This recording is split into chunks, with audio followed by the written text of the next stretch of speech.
श्री शिवाय नमस्तुभ्यम। हर हर महादेव। दोस्तों, गुरुजी पंडित प्रदीप मिश्रा जी द्वारा शिव महापुराण की कथा प्रारंभ हो चुकी है। यह कथा छत्तीसगढ़ राज्य के रायपुर धमतरी रोड सेज बहार में प्रारंभ हुई है। कथा का समय दोपहर 2 बजे से 5 बजे तक है। कथा का लाभ आप YouTube चैनल के माध्यम से और आस्था चैनल के माध्यम से ले सकते हैं।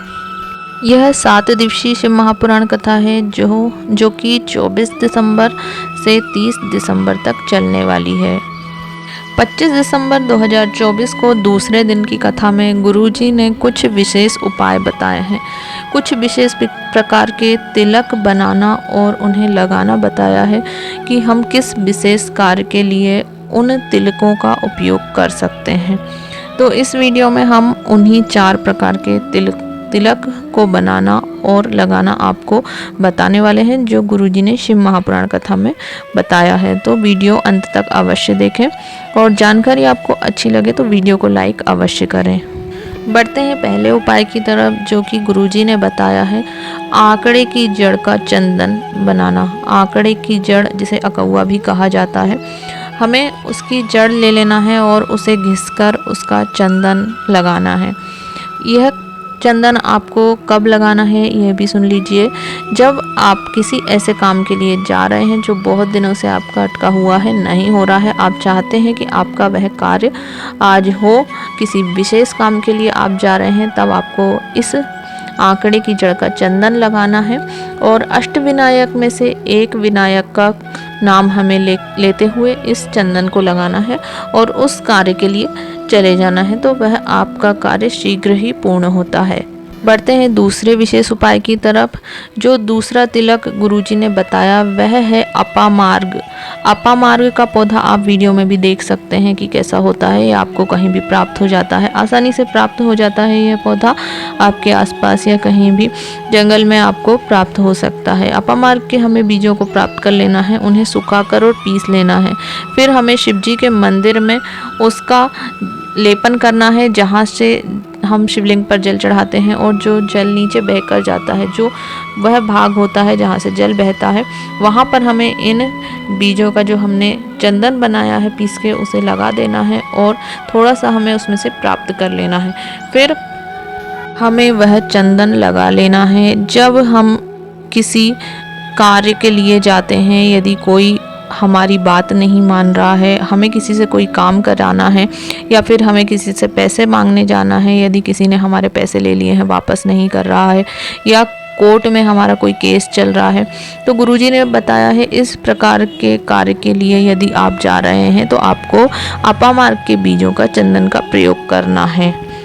आप वीडियो में देख सकते हैं जो हमने बताया है, जहाँ पर निशान बना हुआ है वहाँ पर हमें इस चंदन का प्रयोग करना है। हमें शिवलिंग में इस जगह पर उस चंदन को लगाना है और फिर वहाँ से हमें प्राप्त करना है जहाँ से जल बहकर नीचे जाता है।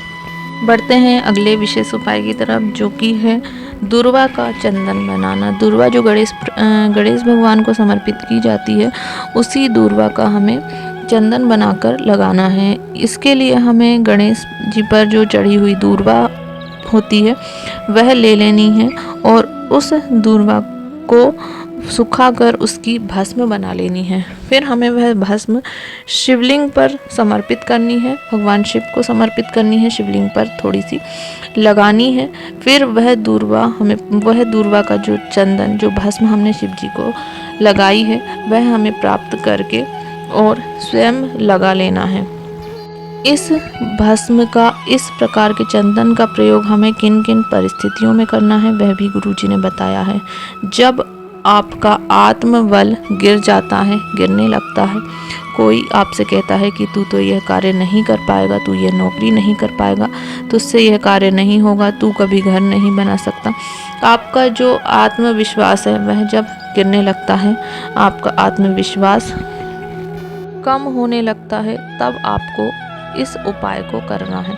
इस उपाय को आपको 20 दिनों तक करना है। गुरुजी ने कहा है लगातार 20 दिन तक आपको इस चंदन का उपयोग करना है। इस चंदन को अपने मस्तक पर धारण करना है, तो आपका आत्मविश्वास बढ़ने लगता है। आप जो भी जीवन में चाहते हैं वह कार्य आप करते ही हैं। बढ़ते हैं अंतिम और चौथे तिलक की तरफ, जो कि गुरुजी ने बताया है बेलपत्र की जड़ का चंदन बनाकर लगाना। वैसे तो गुरुजी ने कहा है कि बेलपत्र के नीचे की मिट्टी का भी हमें अपने मस्तक पर धारण करनी चाहिए, तिलक लगाना चाहिए, वो भी बहुत ही उपयोगी होता है। पर यदि हमें बेलपत्र की जड़ प्राप्त हो जाती है, बेलपत्र का जो हरा भरा वृक्ष है उसकी हमें जड़ प्राप्त नहीं करना है। जो वृक्ष पूरी तरीके से सूख चुका है, ऐसा वृक्ष यदि हमें प्राप्त हो जाता है तो उसकी हमें जड़ ले लेनी है और उसे घिसकर उसका चंदन बनाकर शिवलिंग पर समर्पित करना है। फिर वह चंदन हमें प्राप्त करके उसे अपने मस्तक पर धारण करना है। यह तिलक हमें उस परिस्थिति में लगाना है जब कोई ऐसा विशेष कार्य है जो कि हमारा नहीं हो रहा है, बहुत ही बड़ा कार्य है, हम चाहते हैं कि यह कार्य अवश्य हो, तब हमें उस कार्य के लिए इस तिलक का प्रयोग करना है।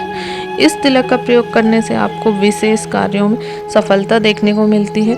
गुरुजी ने कहा है जब बहुत ही अधिक महत्वपूर्ण कोई कार्य हो तभी इस चंदन का प्रयोग हमें करना चाहिए और भूल कर भी हमें हरे भरे बेलपत्र के वृक्ष की जड़ को नहीं लेना है, सूखे हुए बेलपत्र की जड़ को ही आपको प्राप्त करना है। यह 4 विशेष चंदन बताए हैं और यह चारों जो वृक्ष हैं वह आपको आसानी से मिल जाते हैं और सभी जगह ये वृक्ष देखने को मिलते हैं। तो आप इन उपायों का प्रयोग करें अपने जीवन में और लाभ प्राप्त करें। श्री शिवाय नमस्तुभ्यम। हर हर महादेव।